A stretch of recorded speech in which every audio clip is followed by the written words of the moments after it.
I'd like to tell you about the strangest secret in the world. Some years ago, the late Nobel Prize-winning Dr. Albert Schweitzer was being interviewed in London, and a reporter asked him, "Doctor, what's wrong with men today?" And the great doctor was silent a moment, and then he said, "Men simply don't think." It's about this that I want to talk with you. We live today in a golden age. This is an era that man has looked forward to, dreamed of, and worked toward for thousands of years. But since it's here, we pretty well take it for granted.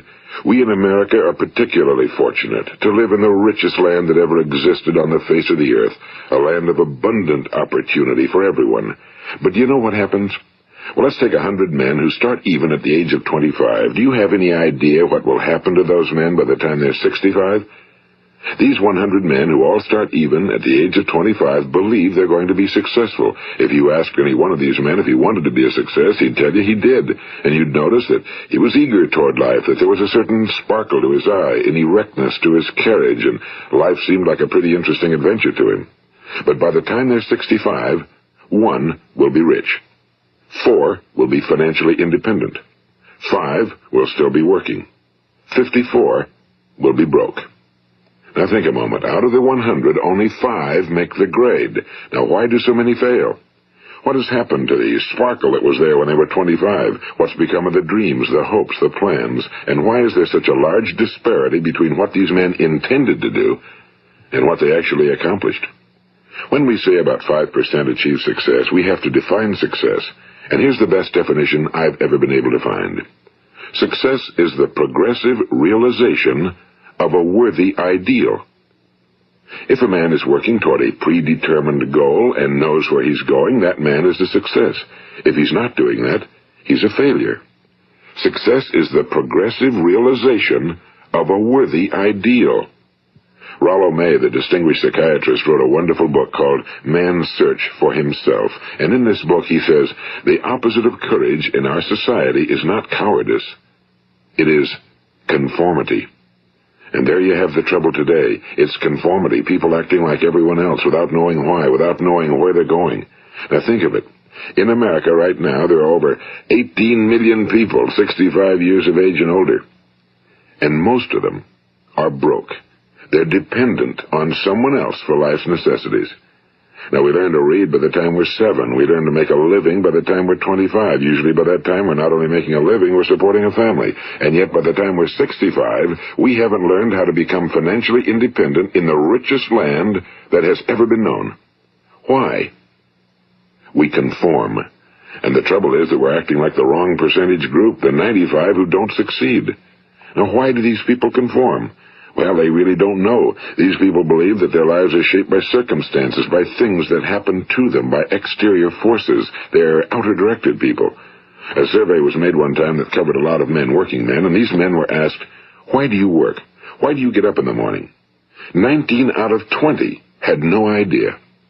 If you ask them, they'll say, well, everyone goes to work in the morning, and that's the reason they do it, because everyone else is doing it.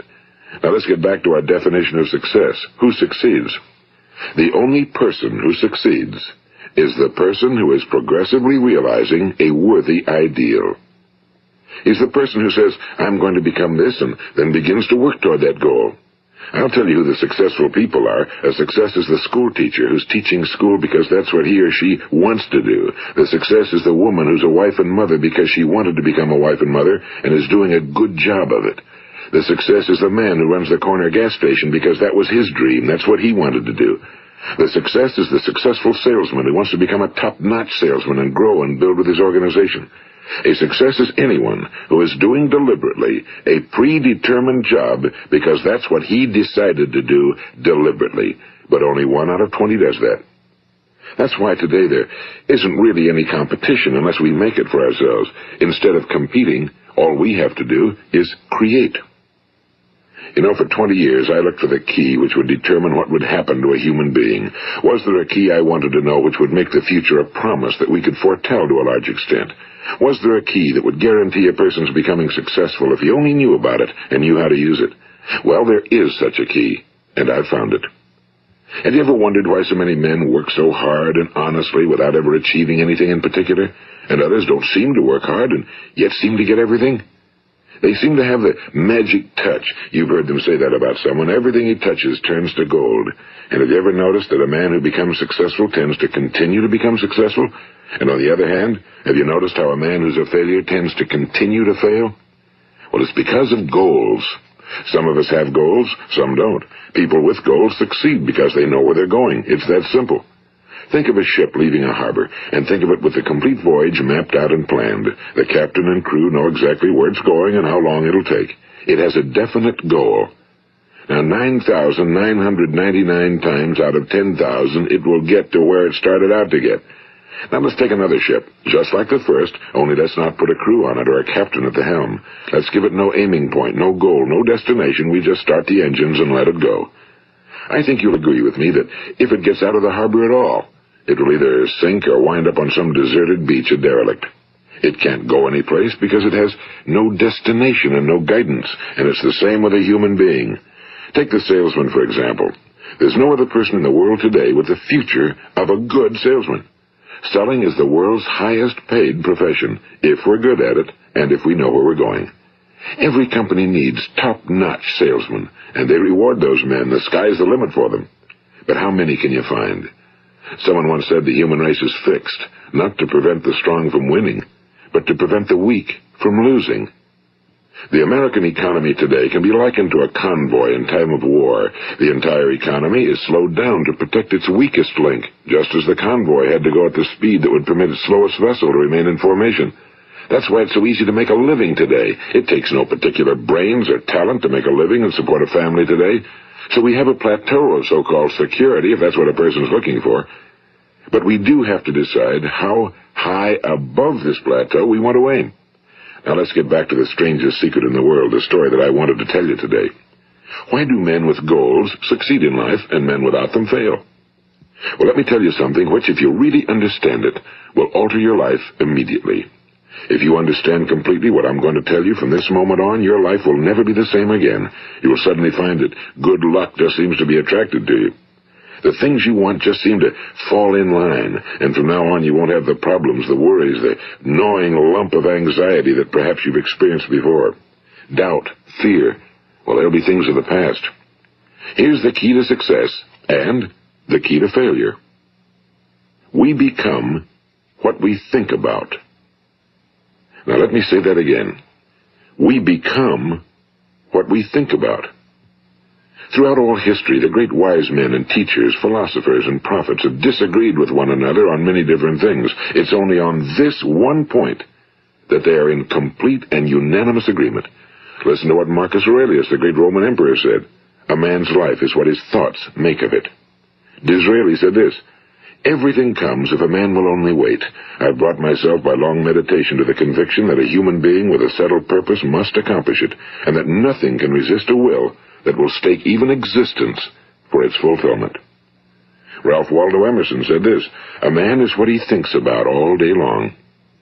William James said, the greatest discovery of my generation is that human beings can alter their lives by altering their attitudes of mind. And he also said, we need only in cold blood act as if the thing in question were real, and it will become infallibly real by growing into such a connection with our life that it will become real. It will become so knit with habit and emotion that our interest in it will be those which characterize belief. And he also said, if you only care enough for a result, you will almost certainly attain it. If you wish to be rich, you will be rich. If you wish to be learned, you will be learned. If you wish to be good, you will be good. Only you must then really wish these things, and wish them exclusively, and not wish at the same time 100 other incompatible things just as strongly. In the Bible you read in Mark 9:23, if thou canst believe, all things are possible to him that believeth. My old friend Dr. Norman Vincent Peale put it this way, this is one of the greatest laws in the universe. Fervently do I wish I had discovered it as a very young man. It dawned upon me much later in life, and I found it to be one of the greatest, if not my greatest discovery outside of my relationship to God. The great law, briefly and simply stated, is that if you think in negative terms, you will get negative results. If you think in positive terms, you will achieve positive results. That is the simple fact, he went on to say, which is at the basis of an astonishing law of prosperity and success. In 3 words, believe and succeed. William Shakespeare put it this way, our doubts are traitors and make us lose the good we oft might win by fearing to attempt. George Bernard Shaw said, people are always blaming their circumstances for what they are. I don't believe in circumstances. The people who get on in this world are the people who get up and look for the circumstances they want, and if they can't find them, make them. Well, it's pretty apparent, isn't it? And every person who discovered this for a while believed that he was the first one to work it out. We become what we think about. Now, it stands to reason that a person who's thinking about a concrete and worthwhile goal is going to reach it, because that's what he's thinking about, and we become what we think about. Conversely, the man who has no goal, who doesn't know where he's going, and whose thoughts must therefore be thoughts of confusion and anxiety and fear and worry, becomes what he thinks about. His life becomes one of frustration and fear and anxiety and worry. And if he thinks about nothing, he becomes nothing. Now, how does it work? Why do we become what we think about? Well, I'll tell you how it works as far as we know. Now, to do this, I want to tell you about a situation that parallels the human mind. Suppose a farmer has some land, and it's good fertile land. Now, the land gives the farmer a choice. He may plant in that land whatever he chooses. The land doesn't care. It's up to the farmer to make the decision. Now, remember, we're comparing the human mind with the land because the mind, like the land, doesn't care what you plant in it. It will return what you plant, but it doesn't care what you plant. Now let's say that the farmer has 2 seeds in his hand. One is a seed of corn, the other is nightshade, a deadly poison. He digs 2 little holes in the earth and he plants both seeds, one corn, the other nightshade. He covers up the holes, waters, and takes care of the land, and what will happen? Invariably the land will return what's planted. As it's written in the Bible, as ye sow, so shall ye reap. Now remember, the land doesn't care. It'll return poison in just as wonderful abundance as it will corn. So up come the 2 plants, one corn, one poison. Now, the human mind is far more fertile, far more incredible and mysterious than the land, but it works the same way. It doesn't care what we plant. Success, failure. A concrete, worthwhile goal, or confusion. Misunderstanding, fear, anxiety, and so on. But what we plant, it must return to us. You see, the human mind is the last great unexplored continent on Earth. It contains riches beyond our wildest dreams. It will return anything we want to plant. Now, you might say, well, if that's true, why don't people use their minds more? Well, I think they figured out an answer to that one, too. Our mind comes as standard equipment at birth. It's free, and things that are given to us for nothing we place little value on. Things that we pay money for, we value. The paradox is that exactly the reverse is true. Everything that's really worthwhile in life came to us free. Our minds, our souls, our bodies, our hopes, our dreams, our ambitions, our intelligence, our love of family and children and friends and country, all these priceless possessions are free. But the things that cost us money are actually very cheap and can be replaced at any time. A good man can be completely wiped out and make another fortune. He can do that several times. Even if our home burns down, we can rebuild it. But the things we got for nothing, we can never replace. The human mind isn't used because we take it for granted. Familiarity breeds contempt. It can do any kind of job we assign to it, but generally speaking, we use it for little jobs instead of big, important ones. Universities have proved that most of us are operating on about 10% or less of our abilities. So decide now, what is it you want? Plant your goal in your mind. It's the most important decision you'll ever make in your entire life. What is it you want? Do you want to be an outstanding salesman? A better worker at your particular job? Do you want to go places in your company? In your community? Do you want to get rich? All you've got to do is plant that seed in your mind, care for it, work steadily toward your goal, and it will become a reality. It not only will, there's no way that it cannot. You see, that's a law, like the laws of Sir Isaac Newton, the laws of gravity. If you get on top of a building and jump off, you'll always go down. You'll never go up, and it's the same with all the other laws of nature. They always work. They're inflexible. Think about your goal in a relaxed, positive way. Picture yourself in your mind's eye as having already achieved this goal. See yourself doing the things you will be doing when you've reached your goal. Ours has been called the phenobarbital age, the age of ulcers and nervous breakdowns and tranquilizers, at a time when medical research has raised us to a new plateau of good health and longevity. Far too many of us worry ourselves into an early grave trying to cope with things in our own little personal ways without learning a few great laws that will take care of everything for us. These things we bring on ourselves through our habitual way of thinking. Every one of us is the sum total of his own thoughts. He is where he is because that's exactly where he really wants to be, whether he'll admit that or not. Each of us must live off the fruit of his thoughts in the future, because what you think today and tomorrow, next month and next year, will mold your life and determine your future. You're guided by your mind. I remember one time I was driving through eastern Arizona, and I saw one of those giant earth-moving machines roaring along the road at about 35 miles an hour with what looked like 30 tons of dirt in it. A tremendous, incredible machine, and there was a little man perched way up on top with the wheel in his hands guiding it. And as I drove along, I was struck by the similarity of that machine to the human mind. Just suppose you're sitting at the controls of such a vast source of energy.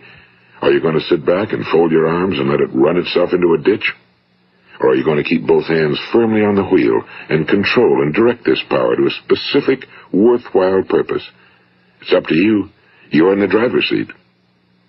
You see, the very law that gives us success is a two-edged sword. We must control our thinking. The same rule that can lead a man to a life of success, wealth, happiness, and all the things he ever dreamed of for himself and his family.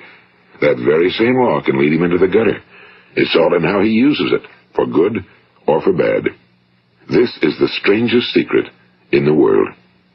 Now, why do I say it's strange, and why do I call it a secret? Actually, it isn't a secret at all. It was first promulgated by some of the earliest wise men, and it appears again and again throughout the Bible, but very few people have learned it, understand it.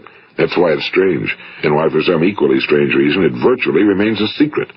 I believe that you could go out and walk down the main street of your town and ask one man after another what the secret of success is, and you probably wouldn't run into one man in a month who could tell you.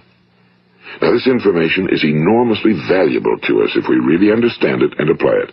It's valuable to us not only for our own lives, but the lives of those around us, our families, employees, associates, and friends. Life should be an exciting adventure. It should never be a bore. A man should live fully, be alive. He should be glad to get out of bed in the morning. He should be doing a job he likes to do because he does it well. One time I heard Grove Patterson, the great late editor-in-chief of the Toledo Daily Blade, make a speech, and as he concluded his speech, he said something I've never forgotten. He said, "My years in the newspaper business have convinced me of several things. Among them, that people are basically good, and that we came from someplace, and we're going someplace. So we should make our time here an exciting adventure. The architect of the universe didn't build a stairway leading nowhere." And the greatest teacher of all, the carpenter from the plains of Galilee, gave us the secret time and time again. As ye believe, so shall it be done unto you. I've explained the strangest secret in the world and how it works. Now, on this side, I want to explain how you can prove to yourself the enormous returns possible in your own life by putting this secret to a practical test. I want you to make a test that will last 30 days. It isn't going to be easy, but if you'll give it a good try, it will completely change your life for the better. Now, back in the 17th century, Sir Isaac Newton, the English mathematician and natural philosopher, gave us some natural laws of physics which apply as much to human beings as they do to the movement of bodies in the universe. And one of these laws is that for every action, there is an equal and opposite reaction. Simply stated, as it applies to you and me, it means we can achieve nothing without paying the price. The results of your 30-day experiment will be in direct proportion to the effort you put forth. To be a doctor, you must pay the price of long years of difficult study. To be successful in selling, and remember that each of us succeeds to the extent of his ability to sell. Selling our families on our ideas, selling education in schools, selling our children on the advantages of living the good and honest life, selling our associates and employees on the importance of being exceptional people. To, of course, the profession of selling itself. But to be successful in selling our way to the good life, we must be willing to pay the price. And what is that price? Well, it's many things. First, it's understanding emotionally, as well as intellectually, that we literally become what we think about, that we must control our thoughts if we're to control our lives. It's understanding fully that as ye sow, so shall ye reap. Second, it's cutting away all fetters from the mind and permitting it to soar as it was divinely designed to do. It's the realization that your limitations are self-imposed and that the opportunities for you today are enormous beyond belief. It's rising above narrow-minded pettiness and prejudice. And third, it's using all your courage to force yourself to think positively on your own problem, to set a definite and clearly defined goal for yourself, to let your marvelous mind think about your goal from all possible angles, to let your imagination speculate freely upon many different possible solutions, to refuse to believe that there are any circumstances sufficiently strong to defeat you in the accomplishment of your purpose, to act promptly and decisively when your course is clear, and to keep constantly aware of the fact that you are, at this moment, standing in the middle of your own acres of diamonds, as Russell Conwell used to point out. And fourth, save at least 10% of every dollar you earn. It's also remembering that no matter what your present job, it has enormous possibilities, if you're willing to pay the price.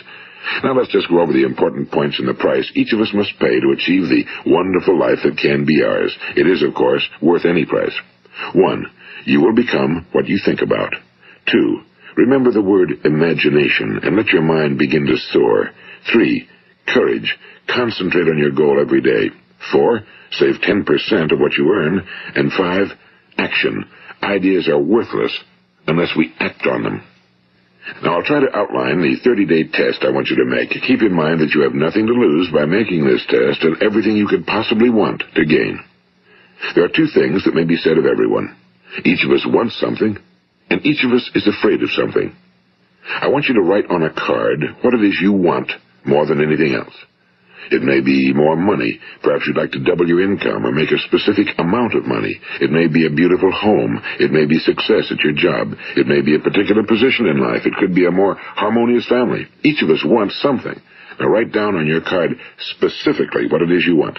Make sure it's a single goal and clearly defined. You needn't show it to anyone, but carry it with you so that you can look at it several times a day.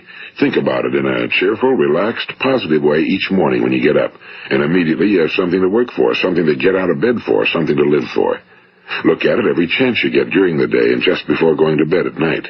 And as you look at it, remember that you must become what you think about, and since you're thinking about your goal, you realize that soon it will be yours.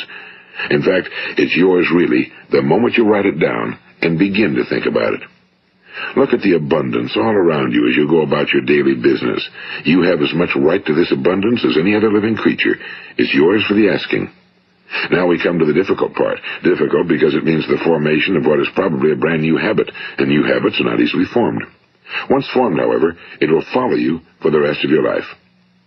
Stop thinking about what it is you fear. Each time a fearful or negative thought comes into your consciousness, replace it with a mental picture of your positive and worthwhile goal. And there will come times when you'll feel like giving up. It's easier for a human being to think negatively than positively. That's why only 5% are successful. You must begin now to place yourself in that group. For 30 days, you must take control of your mind. It will think about only what you permit it to think about. Each day for this 30-day test, do more than you have to do. In addition to maintaining a cheerful, positive outlook, give of yourself more than you've ever done before. Do this knowing that your returns in life must be in direct proportion to what you give.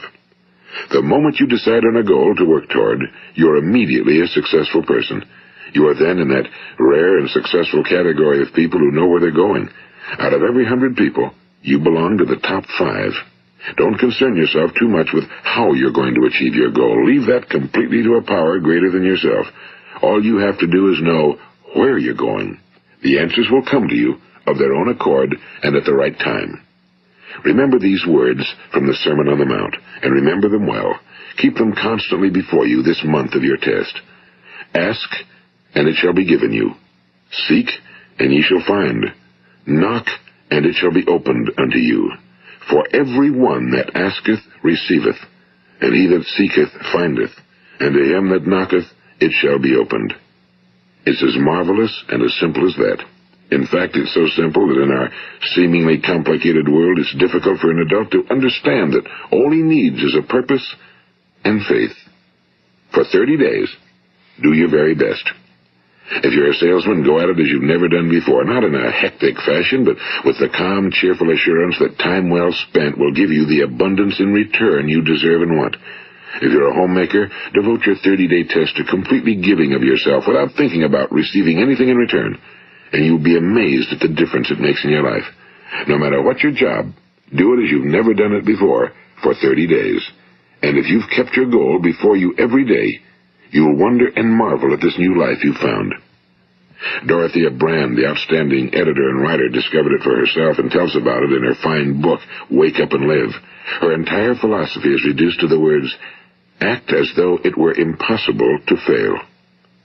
She made her own test with sincerity and faith, and her entire life was changed to one of overwhelming success. Now, you make your test for 30 full days. Don't start your test until you've made up your mind to stick with it. You see, by being persistent, you're demonstrating faith. Persistence is simply another word for faith. If you didn't have faith, you'd never persist. If you should fail during your first 30 days, by that I mean suddenly find yourself overwhelmed by negative thoughts, you've got to start over again from that point and go 30 more days. Gradually, your new habit will form until you find yourself one of that wonderful minority to whom virtually nothing is impossible. And don't forget the card. It's vitally important as you begin this new way of living. On one side of the card, write your goal, whatever it may be. On the other side, write the words we've quoted from the Sermon on the Mount. Ask, and it shall be given you. Seek, and ye shall find. Knock, and it shall be opened unto you. Nothing great was ever accomplished without inspiration. See that during these crucial first 30 days, your own inspiration is kept at a peak. And above all, don't worry. Worry brings fear, and fear is crippling. The only thing that can cause you to worry during your test is trying to do it all yourself. Know that all you have to do is hold your goal before you. Everything else will take care of itself. Remember also to keep calm and cheerful. Don't let petty things annoy you and get you off course. Now, since making this test is difficult, some will say, why should I bother? Well, look at the alternative. No one wants to be a failure. No one really wants to be a mediocre individual. No one wants a life constantly filled with worry and fear and frustration. Therefore, remember that you must reap that which you sow. If you sow negative thoughts, your life will be filled with negative things.